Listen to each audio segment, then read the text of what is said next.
بە ئامادەبوونی ژمارەیەکی بەرچاو لە هاوڵاتیان و مامۆستایانی ئاینی و بەرپرسانی حکومی و حزبی ناوچەکە لقی دەستگای ڕۆشنبیری نوری حکمە لە ئیدارەی گەرمیان کرایەوە. و بەڕاستی ئێمە ئەم کارەشمان کە پێی هەستاوین ئەماژمان لەوەیە کە بتوانین نەوەیەک پێ دروست بکەین کە ئەم نەوە پەروەردەکراو بێ بە پەروەردەی قورئان، نەوەیەکی دەمپاک و دەست سەرڕاست بێت کە بتوانێت خزمەت بە نیشتمانی خۆی بکات و تەنها چاویشمان لە ئەوەیە کە خوای گەورە لە قورئانە کە وەصفی ئەم قورئانی خۆی دەکات دەفەرمێ ئین هذا القورئان يهدي للتي هي أقوم، قورئانێکە ڕێنمایی خەڵک بۆ شتی باش، بۆ شتی چاک، بۆ ڕێک و پێکی. پێم خۆشە لە مناسبەیە باسی بکەم. قایمقامی قەزای کەلاریش پشتیوانی خۆیانی بۆ کردنەوەی ئەم دەستگایە دووپات کردەوە و هیواشی خواست لەم ڕێگەیەوە بتوانرێت نەوەیەکی باش بەرهەم بهێنرێت کە لە سایەی ڕۆشنایی قورئان و سونە دابن. چالاکیەکانی بووەکە دیارە ئێمەش دارێ قەزای کەلارە پشتیوانی لەم دەستگایەکەین دەستگایەکی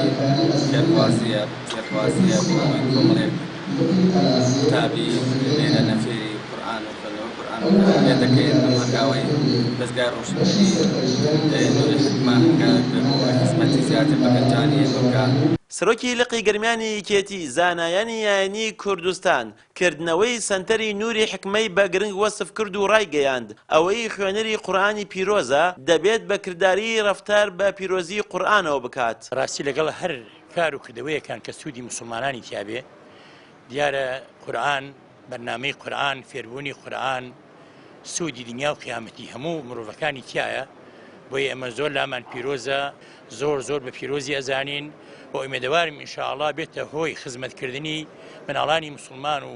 گەورە و بچووکی مسلمانانە دەڤەری گەرمیان. دەستگای ڕۆشنبیری نوری حکمە دەستگایەکی ڕۆشنبیری و ئیمانی و ڕوحی و عرفانیە لە ساڵی 2007ەوە دامەزراوە و تاوەکو ئێستاش زیاتر لە 6,000 قورئان خوێنی پێگەیاندووە و ئامانجی سەرەکیشیان پێگەیاندنی نەوەیەکی نوێی ئیمانی و بانخوازی و بێگەردیە کە بتوانن لە سایی قورئاندا وڵات بپارێزن و نیشتیمانێکی بێگەرد بنیاد بنێن. پشتیوان وەنداوی کەناڵی ئاسمانی پەیام گەرمیان.